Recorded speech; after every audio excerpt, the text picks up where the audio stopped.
desde la Iglesia Pueblo de Dios en Carlos Espegazzini. Sin inventar nada nuevo, siendo directos, siendo lo mejor que podemos ser. Porque se trata de ser simples, honestos. Te brindamos este espacio, desde el púlpito. Porque lo más simple es escuchar, luego sentimos. Este es el espacio directo para un mensaje simple. Porque ya no hay diferencia de nacionalidad, ni de clase social, ni de sexo. Porque todos somos uno en Cristo Jesús. Vení a vivir el Evangelio, juntos.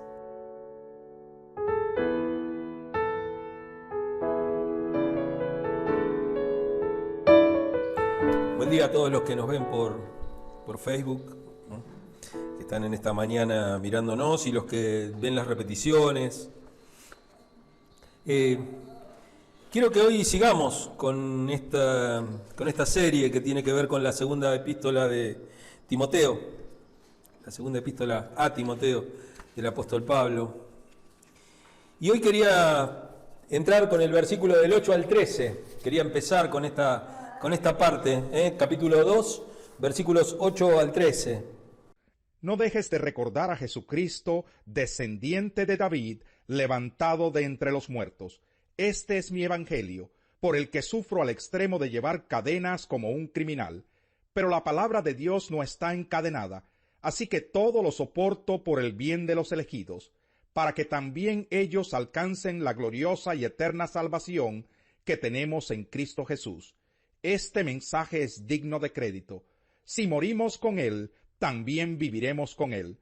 Si resistimos, también reinaremos con Él. Si lo negamos, también Él nos negará. Si somos infieles, Él sigue siendo fiel, ya que no puede negarse a sí mismo. Llegamos a este párrafo tan lindo que tiene, aparte, no solamente aparte de la escritura de Pablo, evidentemente este mensaje, a partir del versículo 11, donde dice, si morimos con Él, empieza como un verso. Posiblemente haya sido alguna canción también que se haya cantado en la iglesia primitiva, en la iglesia del primer siglo, se cantaban estas canciones que ayudaban a recordar a las reglas memotécnicas. Acuérdense que no todos tenían una Biblia, ¿no es cierto? Hoy nosotros damos por sentado que la Biblia está, pero en ese momento la Biblia no estaba. Entonces muchas de las cosas que se hacían o que se aprendían por medio de canciones, se aprendían por medio de poemas que se recitaban. Esos cánticos espirituales de los que habla Pablo, que no tiene que ver con cántico nuevo o alguna cosa que te salga en el momento, sino que tiene que ver con estos cánticos espirituales que se agregaban a los salmos que ya también se cantaban. Esto como que va a separar un poco tres alegorías más, tres imágenes más, tres metáforas más. Recuerdan que vimos tres metáforas hasta ahora que utilizaba Pablo, tres imágenes. Una era la del soldado, la otra era la del atleta y la otra era la del labrador. Y Pablo va a hacer un pequeño paréntesis y después va a arrancar con tres más, que las vamos a ir viendo a lo largo de estas semanas. Y podríamos decir que, por lo que dice Pablo, es que aquello que no cuesta no tiene valor.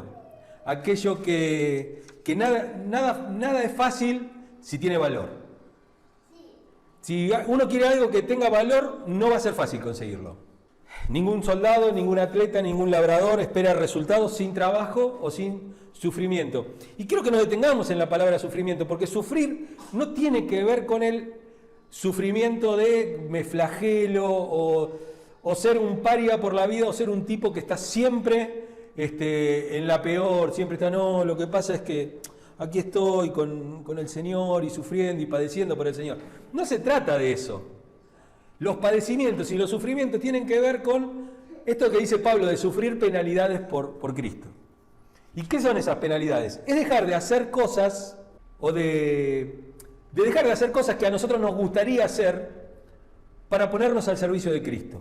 Lo hago con otra manera. Si antes no me importaban las personas, ahora lo hago. Si antes destinaba mucho dinero en otra cosa, ahora lo destino también a ayudar a los que necesitan y para ayudar en la iglesia también. Digo, ese tipo de penalidades son. Antes tenía mucho tiempo para mí y todo, pero ahora me agarro y me voy al hospital a orar por los enfermos. O voy a visitar a un hermano que está mal. O antes dormía, no sé, hasta las 11 y ahora me levanto un poquito más temprano porque tengo que llevar a un hermano a un banco, tengo que llevar a un hermano a tal lado para hacer tal trámite, para hacer tal otro. Digo, son esas pequeñas cosas que uno hace y son esos sufrimientos y esas pérdidas que uno tiene, pérdidas de cosas que a lo mejor uno quería tener o que le parecía que estaban bárbaros. Y ahora uno tiene esas ganas de dejar esas cosas de lado, que tal vez las extrañes. A lo mejor te ves 2 capítulos menos de Netflix y podés hacer otra cosa. O podés destinar un poquito de tiempo a llamar a un hermano y a escucharlo.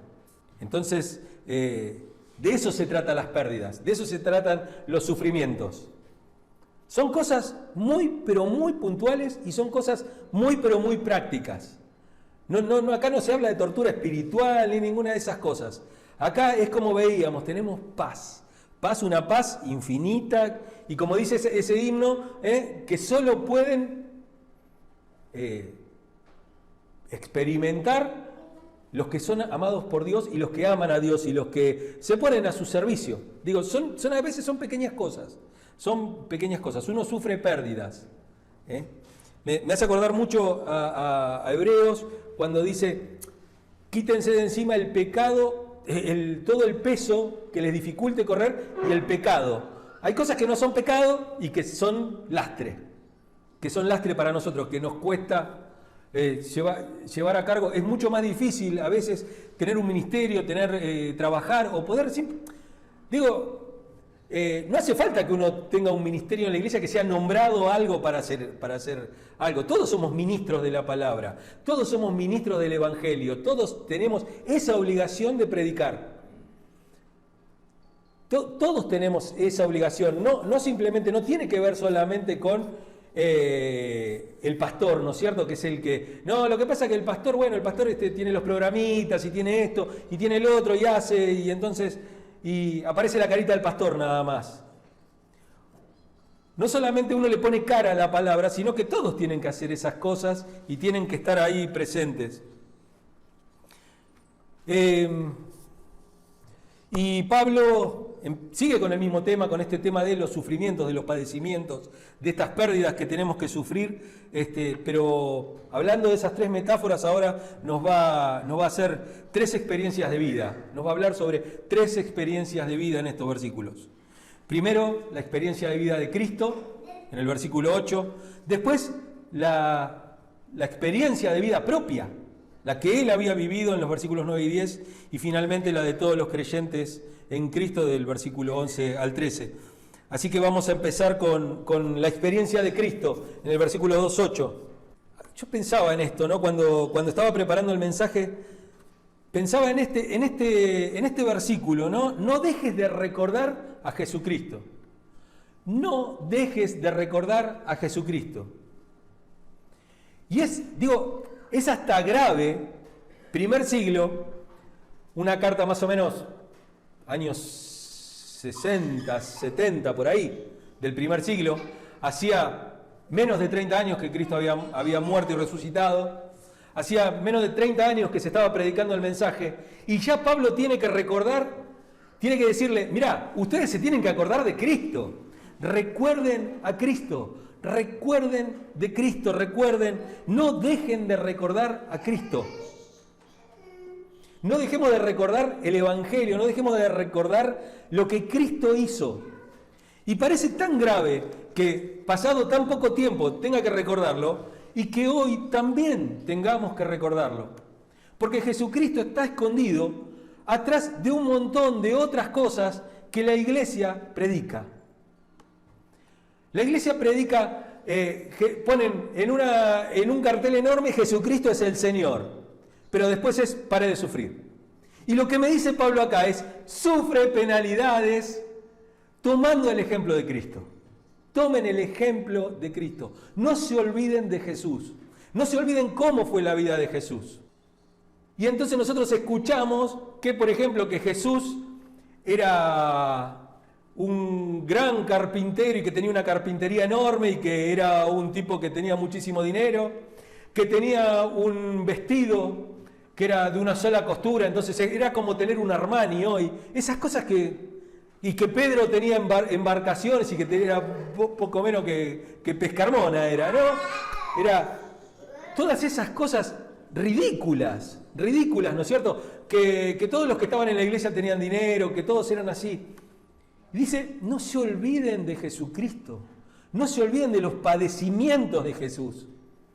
Y cada vez que hablo los viernes con mi psicólogo, con Cristian, siempre vamos al mismo punto. ¿Y Jesús? Siempre es eso, ¿no? Uno dice, no, lo que pasa es que me pasa esto, me pasa aquello, y siempre terminamos en el mismo punto.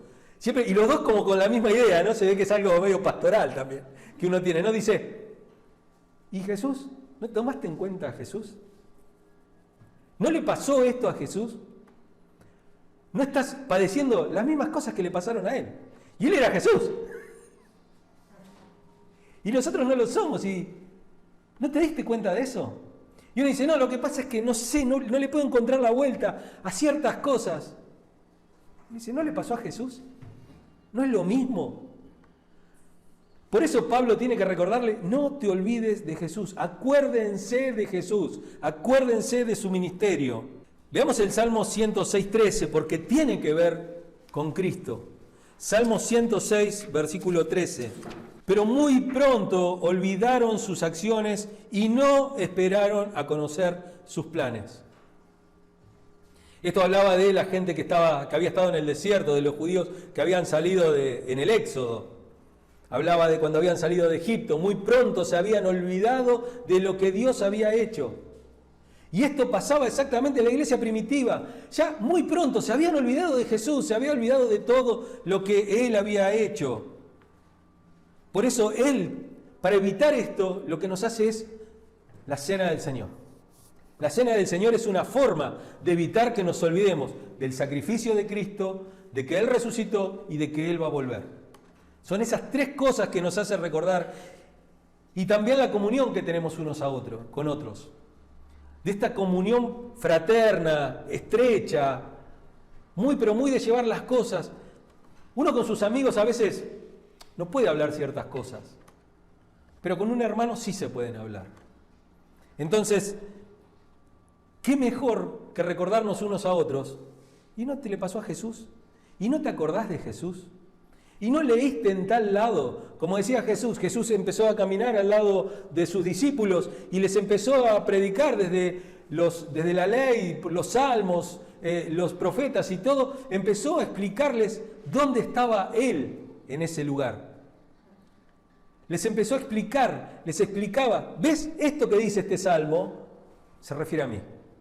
Lo que dice este Salmo 106 es un recuerdo del pueblo de Israel, pero también es un recuerdo para la iglesia de hoy que tan pronto se olvida de las grandes cosas que hizo Dios en su vida. Que se olvida de Jesucristo. Y que Jesucristo no es el centro del mensaje. Y que, como veíamos el miércoles, lo central en el mensaje es la cosa moral. La conducta moral, cómo me comporto, cómo hago las cosas. Y me olvido que el mensaje es Cristo. Porque la moralidad no está mal, está bien, un hijo de Dios tiene que tener un alto, como dijo Jesús. Si ustedes no superan, si ustedes no tienen una justicia mucho más alta que la que tienen estos, no pueden ser mis discípulos. No son mis discípulos si no tienen una justicia superior. Pero tenemos que entender que esa justicia superior viene por justificación, viene por una imputación, porque Dios cambió la santidad de Cristo por mi pecado. Cambió mi vida destrozada por una vida nueva en Cristo. Él crucificó mi viejo hombre, como dice Pablo en Gálatas 2:20, con Cristo estoy juntamente crucificado. Ya no vivo yo, sino que vive Él, quien se entregó por mí. Quien se entregó por mí. Esa es la experiencia de Cristo. No me olvides. No me olvides. Y de hecho, dicen que donde habían enterrado a Jesús es una historia, esas historias que se empezaron a contar después, ¿no es cierto?, a lo largo del tiempo y todo. Dice que donde estaba la tumba de Jesús había crecido unas florcitas, que son las no me olvides. las flores esas, no me olvides. Y parece que necesitamos recordar a Cristo. Necesitamos decir nuevamente, no me olvides, no te olvides de Jesús.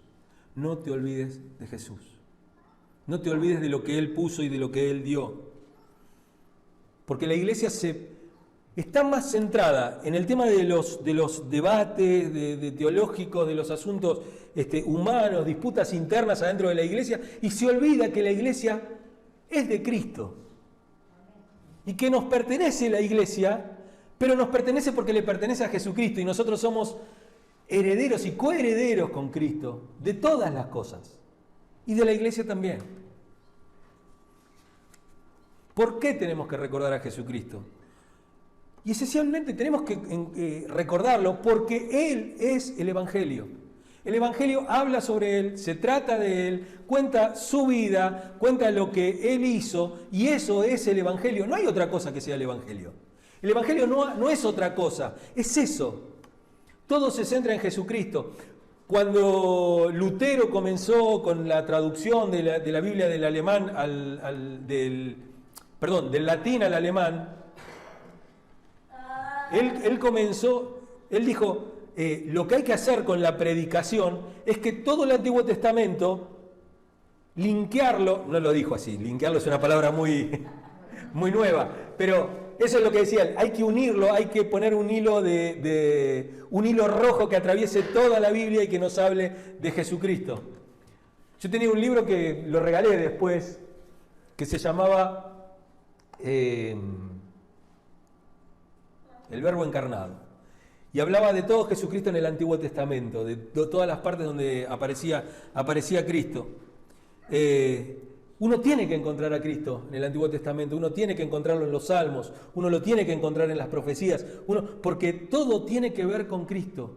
Todo el plan de Dios se centra en una sola persona, en Cristo. Podría haber pasado lo del Éxodo, podría haber levantado a Moisés, podría haberle hecho la promesa a Abraham, podrían haber tenido buenos reyes, podrían haber tenido a David, a Salomón, a Josías, los grandes reyes de Israel, podrían haber tenido muchos apóstoles, podrían haber tenido muchas cosas y pueden tener muy grandes iglesias y todo, pero la obra en la cual se sustenta todo y que es el verdadero fundamento de todo es Cristo. Es Jesús. ¿Cómo nos vamos a olvidar del corazón del Evangelio? Del corazón del Evangelio. Si todo se trata. Gálatas capítulo 1, versos 11 y 12 dice, quiero que sepan, hermanos, que el Evangelio que yo predico no es invención humana.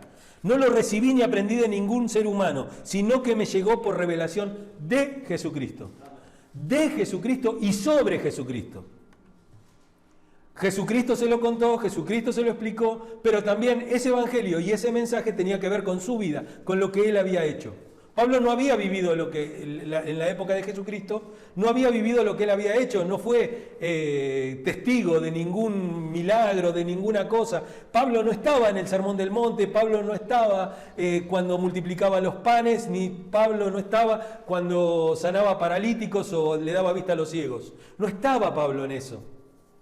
Pero Jesucristo, sin embargo, se lo reveló. Y así nos revela a nosotros. ¿Cómo podemos creer, después de 2000 años, que Jesucristo multiplicó la comida? ¿Cómo podemos creer que Jesucristo resucitó muertos? A ver, ¿cuántos muertos vieron resucitar ustedes? A ver, ¿cuántos ciegos vieron obtener la vista? Porque vieron que están en esas iglesias que yo no sé de dónde las sacan. Porque tienen tantos testimonios de tantas sanidades tan potente. No, lo que pasa es que nosotros acá oramos mucho, porque acá somos de mucho del espíritu, de esto. Sí, me parece un espíritu de mentira tienen, porque cuentan cosas y cuentan. No, porque allá, no sabes, en la India, en Coso, están así, vamos, y le crecen oídos nuevos a la gente. Bueno, loco, anda a la morgue. ¿Querés mostrar eso? ¿Querés mostrar el poder de Dios? Anda a la morgue. Empezá a caminar en todos los velorios, anda a las casas velatorias y todo y levantalo del cajón. Porque si digo, si ese es el mensaje, si esa es la esencia, anda a las terapias intensivas. Pero no es eso, porque los milagros no son la regla del Evangelio, son las excepciones del Evangelio. Son las grandes, por eso son milagros. Porque si no sería todo regla. Entonces, uy, mirá, se murió la hermana aquella que estaba enferma.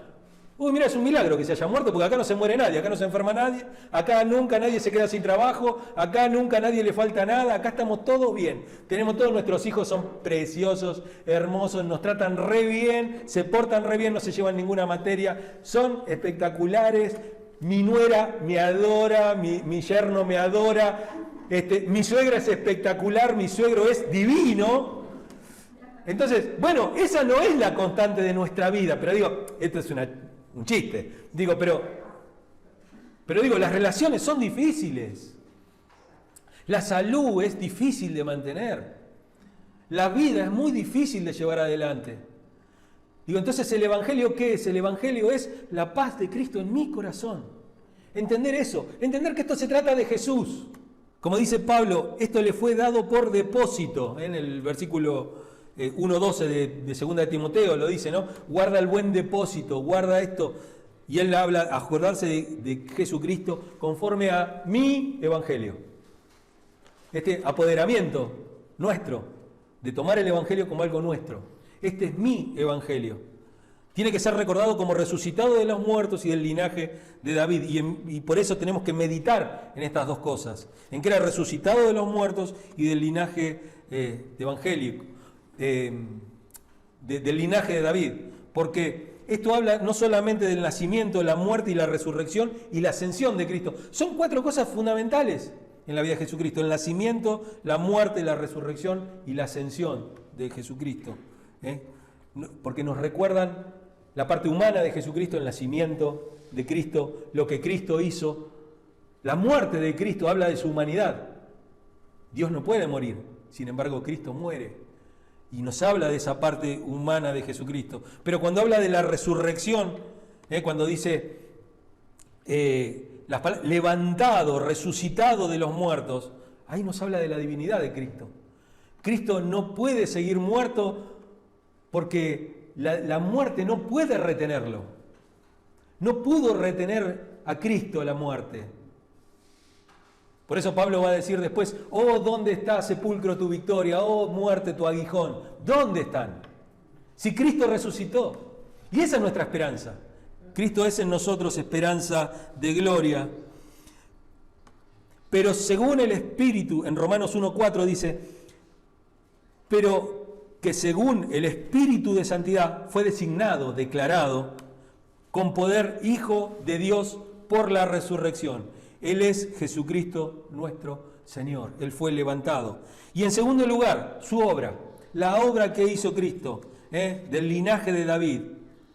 Él estableció un reino en la tierra, así como David fue rey, él también lo había sido. El que murió se levantó de entre los muertos, y el que nació en humildad como descendiente de David reina ahora en gloria sobre el trono de David. Él está reinando hoy. Cantábamos hoy, exáltate, oh gran Cordero, tú vives hoy y vivirás, corónate con mi alabanza, tu nombre es el vencedor. Tú reinas sobre principados, sentado a la diestra de Dios. Habla de la majestad que hoy tiene Jesucristo. Estas cosas de la humildad, ¿no es cierto?, y de la exaltación de Cristo son como una pequeña semillita que podemos ver hoy en la iglesia, en millones y millones de personas que día a día ponen su vida en Jesucristo, ponen su fe, ponen su confianza, ponen su esperanza en Jesucristo. Y si uno quisiera agarrar esto y dice, bueno, ¿cómo le habrá dicho a Pablo esto? ¿No? Porque en la carta está esto, pero después cara a cara a lo mejor se lo tenía que decir. Podríamos decir como él, ¿no? Timoteo, mirá, cuando vos te sientas mal, que es lo que hablo yo con Cristian todos los viernes, ¿no? Mirá, cuando vos te sientas mal, cuando te sientas tentado a esquivar el dolor, la humillación, el sufrimiento, el padecer estas faltas, estas cosas que dejamos de lado. Cuando vos te sientas tentado a dejar todo eso en tu ministerio, cuando quieras dejar todo, acordate de Jesucristo y reflexiona. Y reflexiona en Jesucristo. Lucas 1, 32 y 33 dice, Él será un gran hombre y lo llamarán Hijo del Altísimo. Dios el Señor le dará el trono de su padre David y reinará sobre el pueblo de Jacob para siempre. Su reinado no tendrá fin. Y como Él está reinando, nosotros podemos estar confiados de que Él está en control de todas las cosas. Entonces, iglesia, cuando te sientas mal, cuando quieras ver, no, lo que pasa es que me está yendo mal, yo la verdad que, mira si me voy a poner, si no tiene sentido hacer esto, si ya no tiene sentido, ¿para qué? Si al final las cosas van a seguir igual, porque hay una cultura de desesperanza instalada en la sociedad en que nos dicen que todos son iguales y que todo va a ser igual y que no importa lo que hagamos, que todo va de mal en peor. Y la iglesia agarró y abrazó ese mensaje y la iglesia dice, no, lo que pasa es que todo está mal y que todo va a ir mal, porque la única forma en que las cosas estén mejor es cuando Jesucristo venga y reine. Jesucristo está reinando. Jesucristo está reinando. No, lo que pasa es que la gente, mirá los malos, cómo progresan, cómo están mal. No me importa, Jesucristo está reinando. Así que cuando vos te sientas mal y tengas ganas de dejar todo, acordate de Jesucristo. Recordá a Jesucristo. Recordá lo que Él hizo. Recordá que Él está reinando y que Él es la garantía de nuestra redención. Amén.